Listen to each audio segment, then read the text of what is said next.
এই দোয়াটা শিখে নেন, ইনশাআল্লাহ আপনার জীবনের সমস্ত সংকট কেটে যাবে। আমি নিজেও এই দোয়াটা বেশি বেশি করার চেষ্টা করি। দোয়াটা হচ্ছে, মুসা আলাইহিস সালাম একটা গাছের নিচে হেলান দিয়ে বসলেন, বসে দেখলেন দুজন মেয়ে দাঁড়িয়ে আছে দূরে, পানি নিতে পারছে না, লোকজন পানি নিয়ে যাচ্ছে, ওরা দাঁড়িয়ে আছে বেচারি। মুসা আলাইহিস সালাম গিয়ে বললেন, কি সমস্যা আপনাদের?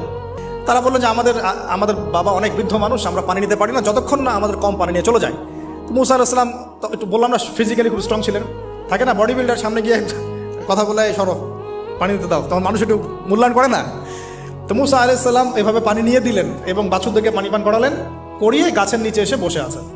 বসে বসে তিনি দোয়া করছেন, এই যে দোয়াটা তিনি দোয়া করছেন, রব্বি, একটা নেক কাজ করলেন না, মানুষের উপকার করলেন, নেক কাজ করে এসে গাছের নিচে বসে দোয়া করছেন, আল্লাহ এখানে তো আমার খাবার পানি বাসস্থান কিছুই নাই, আমি কি করব?